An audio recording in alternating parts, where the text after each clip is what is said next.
Not our best night so far in the pool. Please excuse me for feeling a little bit flat here, Matty. We had 3 shots at gold tonight, came away with 2 silvers and a missed medal completely. We can partly attribute that to our man Brent Reid, who is the kiss of death when it comes to Olympic gold. It's unbelievable. We're going to see Reedy in a second. This is Reedy's second Olympics, and he is yet to see an Aussie win gold live. Now, tonight he turned up and said, tonight's the night. It didn't happen. So he is banned from the swimming pool for the rest of the week. He went to shake hands with one of the Aussie swim coaches. I said, get away, it might be contagious. Mollie O'Callaghan. Missile was favoured to win it, didn't place. How much is it fatigue? Yeah, so Matty, 2 things. Firstly, that there is the fatigue factor. So she races night 1, 4x100 freestyle relay, gold medal, sky high emotionally. Then you've got to come back down that next day to swim the heats of the 200 freestyle. Very hard to do. She gets through the heats and semis of the 200 freestyle, boom, sky high again for the 200 freestyle final, wins gold, then straight back down to earth again for the 100 freestyle heats. Goes through heat, semis, finals. Again tonight, she tries to get up, just can't get the job done. Yeah. That's probably partly inexperience. This is the first time she's done this heavy of a program at Olympic Games, but also that Olympic Games factor, which means the emotions are higher, the stakes are higher, the environment is more imperfect, the beds, the travel, all of that stuff that we've spoken about all week, and she certainly felt that. So it's like not just physically fatigued, emotionally getting up. Right, if you're her coach, what would have you suggested she do? It's a good question, Matty. I think the big thing is you have to get through those heats and semis with as little emotion as possible. The other thing that Mollie spoke about tonight was in her press conference afterwards, she said, I was just too nervous. The nerves got the better of me. And you know what's really interesting about that? So she wins the 200 freestyle last night. You'd think the pressure's off. Yeah. But such is the gravity and the tension of a 100 freestyle Olympic final. She felt that again, that extra level when it came to the 100 tonight. Okay, so we've spoken there about Mollie, the ability to get yourself up again, which makes what we're talking, the French guy, Leon Marchand, what he did tonight was remarkable. Gold in the 200 butterfly, which is hard enough itself, then backs up an hour later and wins again. Okay, firstly the butterfly. What do you think of his performance? Amazing performance. We haven't seen anything like this since Michael Phelps. We honestly haven't. He won the 400 IM earlier in the week. Now he's gone 200 gold medals on the same night. Couple of things I noticed that I pointed out to you after that 200 butterfly. Firstly, he didn't overly celebrate after the race. Secondly, as soon as they sang the national anthem, he got off the podium and walked straight off pool deck. Didn't do the photos, didn't walk around to the crowd's admiration and celebrate the win. He just brought that energy straight back down, calm, relaxed, walked off pool deck. Even though the crowd was at fever pitch, he blocked that out and went straight back into game mode. And that showed experience beyond his years. He's only 22. This is the first time that he's been in this position at an Olympic Games.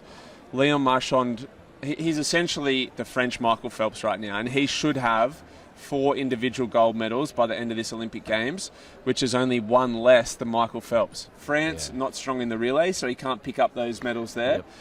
Yep. He's huge over here. You heard the crowd tonight, Matty, the national anthem. It was a special event.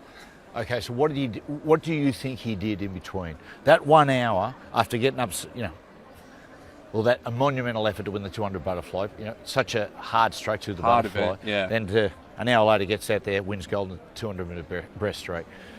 You spoke about how he got himself up, or subdued himself emotionally, got himself back up. What did he do physically? So I'd say straight in the ice bath, get that body temperature back down as soon as possible, jump on the massage bed, probably have 4 masseuses on him, 1 on each arm and leg, flush out all that lactic acid, jump in the pool, swim down to get rid of the rest of that lactic acid, and then just be as still as possible in mind and in body. Would he have eaten at all? He would have had to have had a bit of a snack, but the butterflies are churning at this point. Like, it's an Olympic Games, it's finals, so it's very hard to eat. I'd say more liquid, like a protein shake or some sort of energy drink or something like that. But it's incredible for a swimmer of his age to show that composure in front of a home crowd.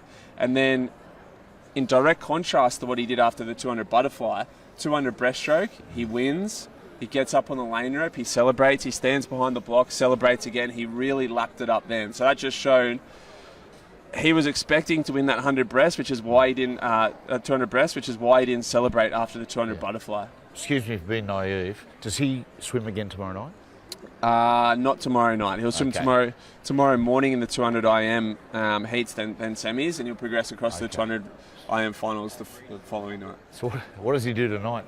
He's going to come down again emotionally. It's a hell of a week, isn't it? It's a hell of a week. And you know what? The reason it took Phelps a couple of Olympics to win those 8 gold medals, he was in Sydney as a 15-year-old. He was in Athens. Said there he wanted to go for 8. I think he got 6 and was very disappointed. He didn't get it till his 3rd games. Why? Because that's when he knew how to ride the roller coaster, which is a week of Olympic swimming. And it almost gets to a point where those Olympic gold medals become more commonplace to them. So they do emotionally get less invested and less excited in those big races. The final swim, Chalmers, he got a silver. What do you think would he be happy with that? He looked disappointed after the race. He looked visibly disappointed, which I understand. Like I've spoken to you about before, you have to be convinced that you're about to win a gold medal when you stand on those blocks.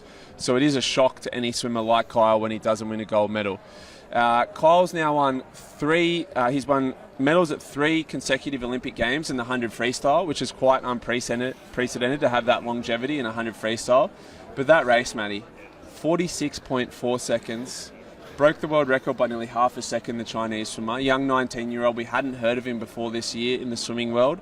And now he's just coming out and blitzed an Olympic final. It's the first time since 1972 that a 100 freestyler has beaten the silver medalist by more than a second. Jeez, I tell you what, and when he walked past, we saw Kyle, went past, said, stay, I want to see Kyle. He walked past, he said, look, disappointed. And he walked, the Chinese swimmer walked past like he had a real strut, he was strutting along, and the body, honestly, was like looking into a mirror. It was, You're built for 100 freestyle, I've told you that. I know, I'm a thoroughbly. Just let me go. Just quickly before we get the angel of death, Rudy in. One thing you noticed, the Chinese swimmer, last one of the blocks. They were on the blocks, he didn't even have the tracksuit off. Mind games, Matty. It's all mind games. So he was basically saying to those other swimmers, you're in my race. This works on my time. You wait for me. We see it happen in football quite a bit. It's something that I used to do a bit when I was in lane 4. If I came out last, just to let everybody else know, I'm coming. I'm the last one on the blocks. You work to my time.